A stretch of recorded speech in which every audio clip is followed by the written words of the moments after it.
Hello everyone, I'm Arzoo Chauhan. Welcome back to our YouTube channel B2E tutorials. आज हम discuss करने वाले हैं कंटेम्प्रेरी इंडिया एंड एजुकेशन का एक इम्पॉर्टेंट टॉपिक जो है educational and fundamental rights and duties का। गाइस, अब से हम अपनी जो वीडियोस हैं वो कंटिन्यू करेंगे, ठीक है। अगर आपको कोई वीडियो चाहिए किसी भी पर्टिकुलर टॉपिक पे तो आप प्लीज़ कमेंट में हमें बताइए, तो हम उस वीडियो को लाने की जल्द से जल्द कोशिश करेंगे, ठीक है। तो आज हम डिस्कस करने वाले हैं educational and fundamental rights and duties. बहुत इंपॉर्टेंट टॉपिक है और बहुत बार एग्जाम्स में पूछा जाता है ये। तो चलिए देखते हैं। इंट्रोडक्शन की बात करते हैं कि education is absolutely necessary for each and every individual. आप सबको पता है कि एजुकेशन कितनी ज़्यादा इम्पॉर्टेंट है हर एक इंडिविजुअल के लिए। इफ़ ही और she is lead successfully the life, ठीक है। अगर कोई भी व्यक्ति अपने जीवन में सक्सेसफुल होना चाहता है तो उसको पढ़ाई लिखाई करना बहुत ज़्यादा ज़रूरी है। Education enables a man to find solution of the problem of his life easily. The higher education is more quickly he solve the difficult problems of his life. देखिए, आप सबको पता है कि अगर कोई भी व्यक्ति है वो पढ़ा लिखा है तो उसके लाइफ में कोई भी अगर प्रॉब्लम आती है तो वो उस प्रॉब्लम को क्या कर सकता है, ईजिली उसका सोल्यूशन फाइंड आउट कर सकता है, ठीक है। अगर कोई फाइनेंशियली प्रॉब्लम है तो वो इतना कैपेबल होता है कि वो क्या है, अपना हार्ड जो है अपना जो मनी है, ठीक है, वो क्या कर सके, अपना ब्रेड एंड बटर क्या कर सके, कमा सके। और अगर कोई भी उसको और परेशानी है तो शिक्षा एक व्यक्ति को इतना काबिल बनाती है कि वो अपने सही डिसीजंस ले सके, ठीक है। तो अगर कोई भी व्यक्ति पढ़ा लिखा है तो वो बहुत आसानी से अपनी क्या कर सकता है, जो भी प्रॉब्लम्स या डिफ़िकल्टीज़ हैं उनको क्विकली रिजॉल्व कर सकता है। This is the reason that importance of education has been realized since very down of the history, ठीक है। तो एजुकेशन बहुत ज़्यादा इम्पॉर्टेंट है, ठीक है। द फंडामेंटल राइट्स जो हम डिस्कस करने वाले हैं, the fundamental rights embodied in the part 3 of the constitution. हमारे जो कॉन्स्टिट्यूशन के पार्ट 3 में फंडामेंटल राइट्स के बारे में बताया गया है। ये क्या करता है, ये करता है गारंटी करता है सिविल राइट्स को to all Indians and prevent the state from encroaching in individual liberty while simultaneously placing on it and obligations to protect the citizen right from encroach by the society, ठीक है। तो हमारे जो भी rights हैं वो क्या है, हमारे कॉन्स्टिट्यूशन के पार्ट 3 में है, ठीक है। तो अगर कोई भी इनको क्या करता है, इनकी अवहेलना करता है, इनको वायोलेट करता है तो उसके खिलाफ कानूनी कार्यवाही की जा सकती है, ठीक है। फंडामेंटल जो राइट्स होते हैं वो एक सिटीज़न से, इंडियन सिटीज़न से कोई भी नहीं छीन सकता है, ठीक है। तो चलिए आगे बात करते हैं। हमें इसमें बेसिकली आर्टिकल्स ही पढ़ने हैं, ठीक है। तो आर्टिकल 14 क्या कहता है, बहुत इंपॉर्टेंट आर्टिकल है, ठीक है। आर्टिकल 14 है हमारा इक्वालिटी बिफोर लॉ, ठीक है, कि कानून की नज़रों में हर एक व्यक्ति समान है, चाहे वो कितना ही अमीर है, कितना ही गरीब है, कोई भी कास्ट का है, ठीक है, कोई भी जिसका जेंडर है, हर एक व्यक्ति समान है, ठीक है। तो देखिए इसमें क्या कहा गया है कि the citizens of India are guaranteed certain fundamental rights, ठीक है। कुछ फंडामेंटल राइट्स जो है वो गारंटी के साथ दिए गए हैं। If these rights are violated, ठीक है, अगर इनका कोई क्या करता है, इनको वायोलेट करता है तो सुप्रीम कोर्ट में उस चीज़ के बारे में जा कर के उसको खिलाफ केस किया जा सकता है और जस्टिस प्राप्त किया जा सकता है। दूसरा है the court can sanction order to state और central government if a citizen fundamental rights are violated, ठीक है। अगर कोई भी क्या है राइट को वायोलेट करता है तो क्या है, सेंट्रल और स्टेट गवर्नमेंट के पास क्या किया जा सकता है, कोर्ट केस किया जा सकता है और अपने लिए जो है राइट लिया जा सकता है। देन आर्टिकल 14 से आर्टिकल 32 जो है इंडियन कॉन्स्टिट्यूशन का, वो बात करता है फंडामेंटल राइट्स की, ठीक है। तो चलिए पहला जो हमारा आर्टिकल 14 है उसकी बात कर लेते हैं, इक्वालिटी बिफोर लॉ की। तो इसमें क्या कहा गया है कि each independent human being must treated equally. हर एक जो इंडिविजुअल है, इंडिपेंडेंट इंडिविजुअल है, ह्यूमन बीइंग है, उसको इक्वली ट्रीट किया जाएगा बिफोर द लॉ, ठीक है। लॉ के समक्ष उसको इक्वली ट्रीट किया जाएगा। सो सेकंड पॉइंट है हमारे पास कि the law must guarantee that no individual nor group of individuals should be privileged और discriminated against by the government. कि कोई भी व्यक्ति है या फिर कोई ग्रुप्स हैं, ठीक है, इंडिविजुअल का कोई ग्रुप है, उनको ना तो प्रिविलेज दी जाएगी किसी चीज़ में और ना ही उनके साथ कोई डिस्क्रिमिनेट किया जाएगा, ठीक है। थर्ड पॉइंट है हमारा कि equality before law is one of the basic principle of the liberalism. अगर हम लिबरलिज्म की बात करते हैं तो इक्वालिटी बिफोर लॉ इसका एक बहुत ही बेसिक प्रिंसिपल है, ठीक है, कि हर एक व्यक्ति चाहे वो किसी भी धर्म का है, जाति का है, कितना ही अमीर है, ठीक है, तो उसको सुप्रीम नहीं करा जाएगा, ठीक है, उसको ज़्यादा एडवांटेज या फिर उसको कोई भी क्या है प्रिविलेज नहीं दी जाएगी, वो भी सामान्य नागरिक की तरह एक नॉर्मल पर्सन की तरह क्या है ट्रीट किया जाएगा। फोर्थ पॉइंट है it means that state will treat people in the same circumstances alike and shall be treated differently if circumstances are different, ठीक है। तो इसका मतलब है कि जितने भी लोग हैं, ठीक है, उनको एक सर्कमस्टांसेस में एक जैसा ही ट्रीट किया जाएगा। अगर सर्कमस्टांसेस चेंज हो जाती हैं तो क्या है उनको डिफरेंटली ट्रीट किया जा सकता है, ठीक है। तो चलिए आगे बात करते हैं आर्टिकल नंबर 15 की। ये है prohibition of discrimination on ground of religion, caste, sex और प्लेस ऑफ बर्थ। कि हम किसी भी व्यक्ति के साथ किसी भी आधार पर, चाहे वो किसी भी धर्म का है, जाति का है, या फिर उसका कोई भी क्या है उसका जेंडर या फिर उसका प्लेस ऑफ बर्थ कोई भी है, उसके साथ हम क्या कोई भी डिस्क्रिमिनेशन नहीं करेंगे, ठीक है। तो इक्वालिटी होनी चाहिए, मेल फीमेल में, बड़े में, छोटे में, सब में इक्वालिटी होनी चाहिए।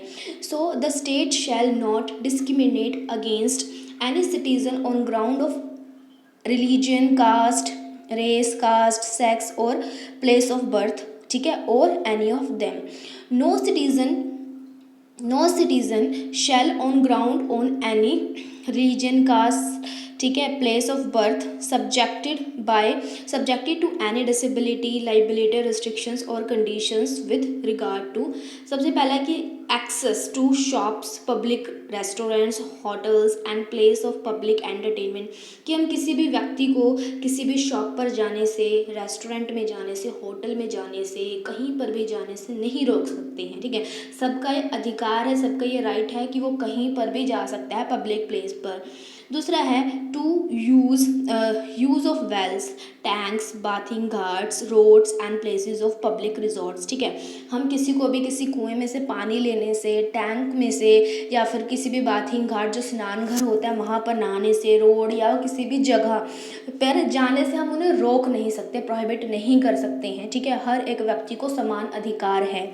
मेंटेन होली और partly out of state funds are dedicated to use of, ठीक है, मेंटेन ऑफ जनरल पब्लिक, ठीक है, जो भी फंड्स दिए जाते हैं, ठीक है, चाहे वो होली है या पार्टली है, वो सभी जनरल पब्लिक के लिए डेडिकेट किए जाते हैं, ठीक है। थर्ड पॉइंट है nothing in this article shall prevent the state for making any special provision for women और चिल्ड्रन, ठीक है। एंड फोर्थ पॉइंट है नथिंग इन दिस आर्टिकल और in the clause 2 of article 29 shall prevent the state. आगे बात करते हैं हम आर्टिकल नंबर 16 की।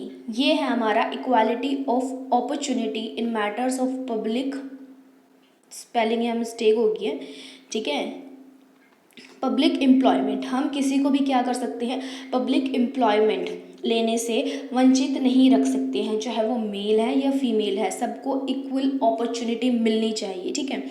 तो इसमें क्या कहा गया है कि equal employment opportunity EEO applies to access to job, सबको एक समान जॉब के लिए एक्सेस होनी चाहिए, ठीक है। कंडीशंस ऑफ एम्प्लॉयमेंट सबके लिए सेम होनी चाहिए। Relationship in the work place, the evaluation of the performance, की परफॉर्मेंस इवेल्युएट करते समय कोई पार्शियलिटी नहीं होनी चाहिए। And the opportunity of training and career development, तो सबको अपॉर्चुनिटी मिलनी चाहिए अपनी डेवलपमेंट की, उनको ट्रेनिंग करवाई जानी चाहिए, किसी भी ग्राउंड पर इनजस्टिस या फिर डिस्क्रिमिनेशन नहीं होना चाहिए। There shall be equality of opportunity for citizens in matter of relating to employment or appointment to any office under the state, ठीक है। और सेकंड पॉइंट है हमारा कि no citizen shall on ground of religious, sex, caste, descent, place of birth, ठीक है, residence और any of them be ineligible, हम किसी को भी इन एलिजिबल डिक्लेयर नहीं कर सकते हैं for discrimination against in respect of any employment और अपॉइंटमेंट ऑफ और office under the state. Article 21A बहुत इम्पॉर्टेंट आर्टिकल है ये, जो हमें राइट टू एजुकेशन देता है, ठीक है। तो राइट टू एजुकेशन क्या कहता है, the right of children to free and compulsory education was enacted on 4th of August 2009 by Indian parliament. तो जो RTE एक्ट है उसको कब लाया गया था, 4 अगस्त 2009 को इंडियन पार्लियामेंट ने से पास किया था, जिसमें कहा गया था कि 6 से 14 साल के बच्चों को फ्री एंड कंपल्सरी एजुकेशन दिया जाएगा, ठीक है। सो it described the modalities of the importance of free and compulsory education for children between the age group of 6 to 14 in India.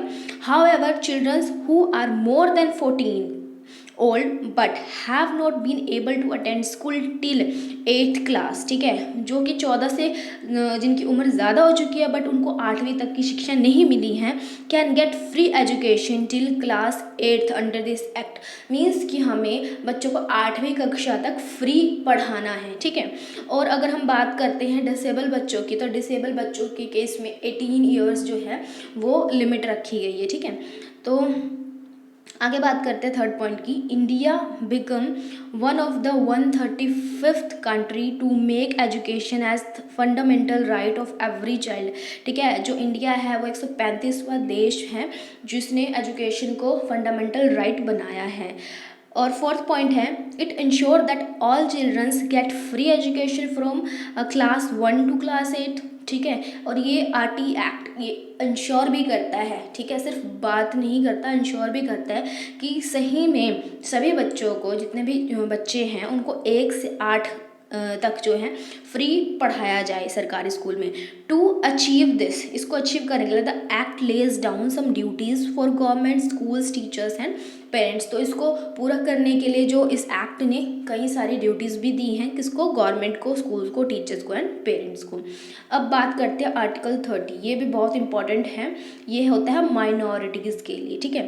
अब इसमें क्या कहा है, यह किसके बारे में, कि right to minorities to establish and administer educational institution. जो माइनॉरिटीज़ हैं वो क्या कर सकते हैं, कि माइनॉरिटीज़ क्या होते हैं कि इनकी जो संख्या होती है वो बहुत कम होती है, तो इनको ये राइट है कि वो अपने लिए क्या कर सके, एजुकेशनल इंस्टीट्यूशन बना सकें और जो अपने जो भी रीति रिवाज है उनको कंटिन्यू कर सके, ठीक है। So all minorities whether based on religion और language shall have the right to establish and administer educational institutions of their choices। अपनी चॉइस के अकॉर्डिंग जो भी उनका कल्चर है उसको आगे प्रिजर्व करने के लिए, उसे बनाए रखने के लिए वो अपने इंस्टीट्यूशंस को एस्टैब्लिश कर सकते हैं। सेकेंड पॉइंट है, the state shall not in granting aid to educational institution discriminate against any educational institution on the ground that it is under the management of a minority whether based on religion और language, ठीक है। इसने कहा कि जो state है वो कोई ग्रांट नहीं देगा, ठीक है, ग्रांट इन एड नहीं देगा अगर ये इंस्टीट्यूशन डिस्क्रिमिनेट करते हैं, ठीक है, डिस्क्रिमिनेशन की अगर पॉलिसी अपनाते हैं तो ऐसा नहीं करेगा। अब आगे बात करते हैं आर्टिकल 51A की, जिसमें बात है फंडामेंटल ड्यूटीज़ की। जो आगे जो हमने आर्टिकल डिस्कस किया वो सारे फंडामेंटल राइट्स के बारे में बताते हैं, और आर्टिकल 51A हमारे लिए ड्यूटीज़ के बारे में बात करते हैं कि एज ए सिटीज़न हमारी क्या ड्यूटीज़ होनी चाहिए।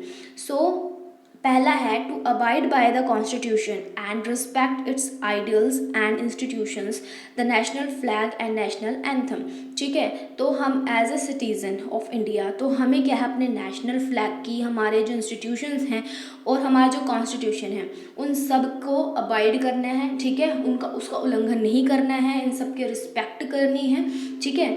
दूसरा है कि to cherish and follow the noble ideals which inspired our national struggle for freedom.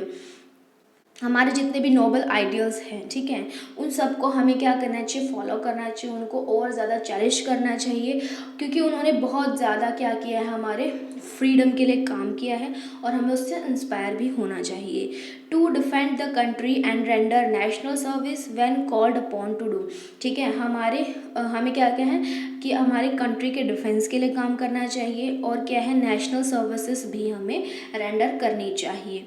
To develop scientific temper, humanism and spirit of inquiry and reform, हमें साइंटिफिक टेम्पर रखना चाहिए, हमें क्या है कि लोगों की भलाई के लिए काम करना चाहिए, ठीक है ना।